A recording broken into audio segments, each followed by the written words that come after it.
Hey, what's up, guys? It's me, Mike, back again with another classic album review. Now, this time I am going to review the Notorious B.I.G.'s two classic albums, Ready to Die and Life After Death. Alright, now let's take a look at the Notorious B.I.G.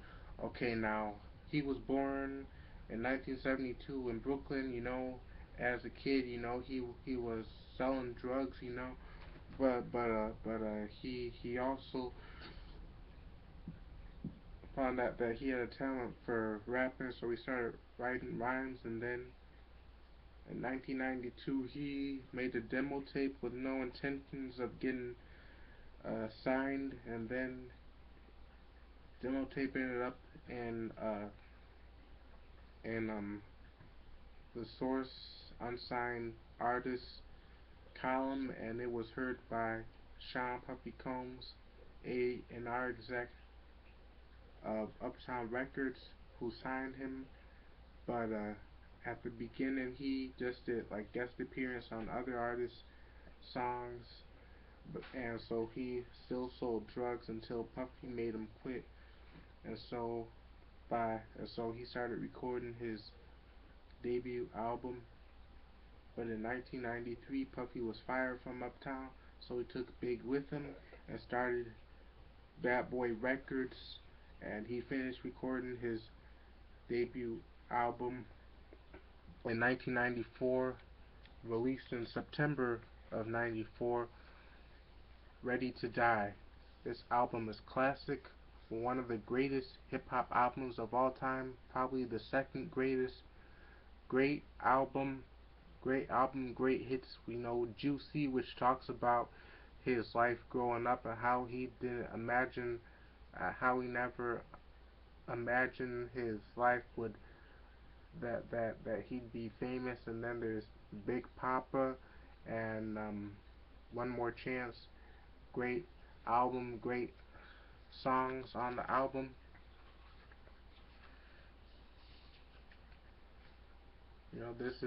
This is a really great album, classic.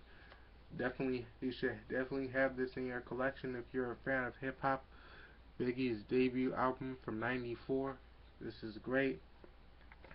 And now, after that album, he like um did songs with other artists, and he produced other artists, and he was working on his group, Junior Mafia, which was comprised of his old childhood friends. And but during late '94 to 1996, there was a lot of things going on in his life. Um, you know, um, Also, Ready to Die kind of reinvigorated the East Coast rap scene. Because before, the previous 4 or 5 years, the rap scene was controlled by the West Coast. With Snoop Dogg, Dr. Dre, N.W.A., Ice-T, Ice Cube. Um, and so when this album came out, this was one of the albums that reinvigorated the East Coast hip hop scene. You know, it brought the East Coast back to the forefront, and brought the attention back to the East Coast where hip hop had started. And so then in yeah, but in November of '94, a Tupac who was a good friend of Biggie. He was in November 30th of '94. He was on his way up to a recording studio, and he was going to see Big.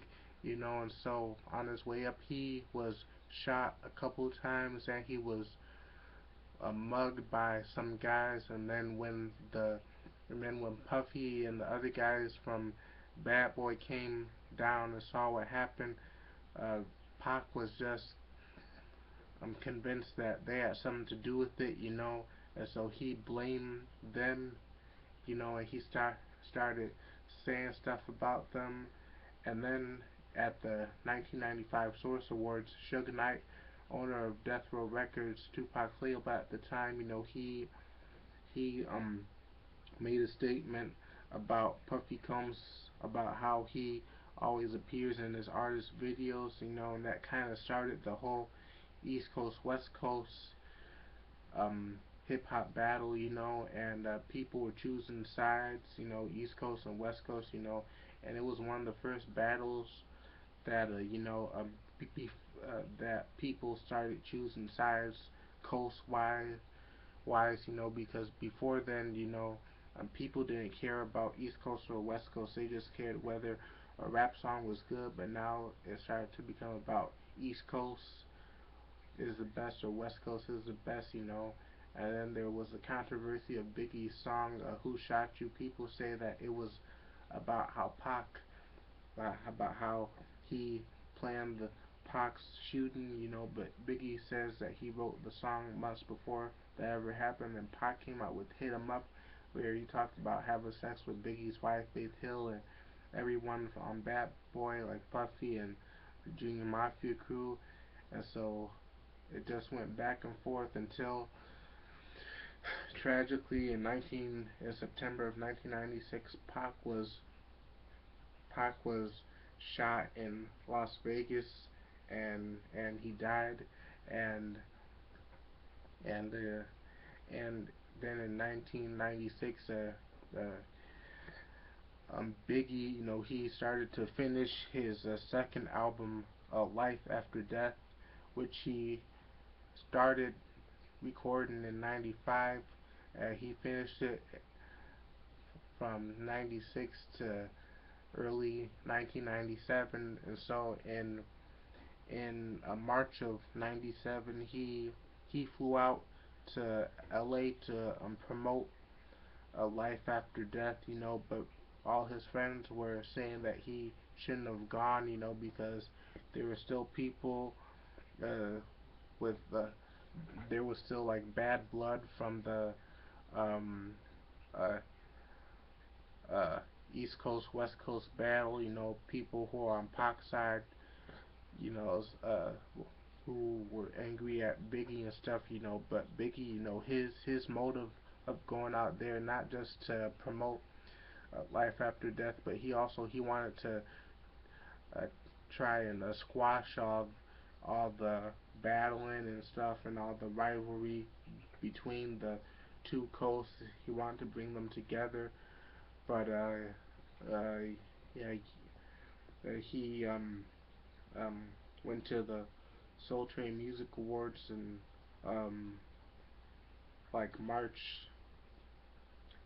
8th or 7th, 1997, and then March 8th he had a party at the Peterson Automotive Museum, and after the party was shot down, he got in the car with his friend Lil Cease and D Rock, and they drove away. Then they drove up to a red light. Car pulled up. Car pulled up beside them, and yeah, that was it.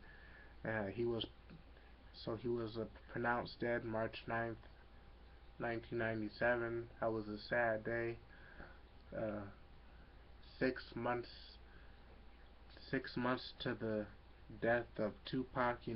That was tragic. And it kind of put an end to the rivalry between the two coasts. People started to realize, that it's not worth it.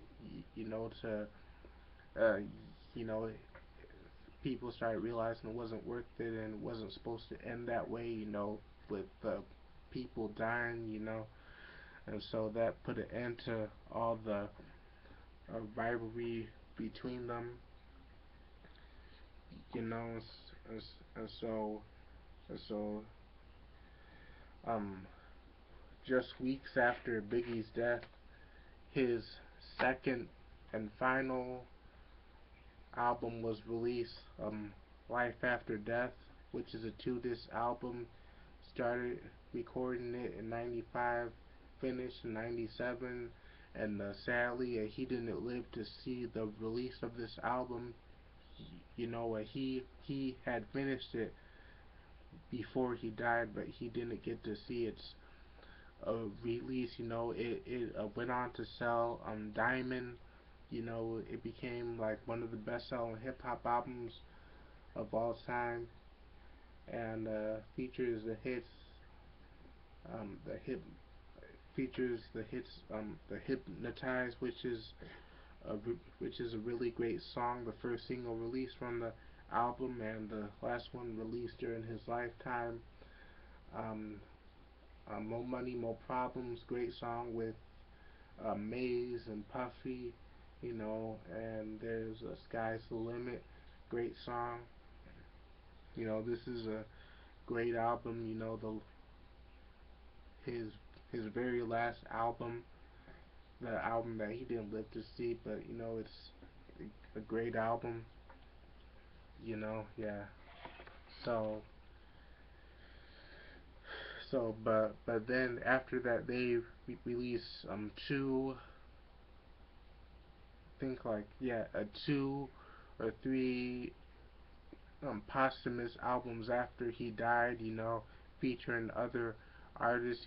Those were good. I don't have those, but yeah, but he only released two studio albums, and so yeah, that's it. See you guys later.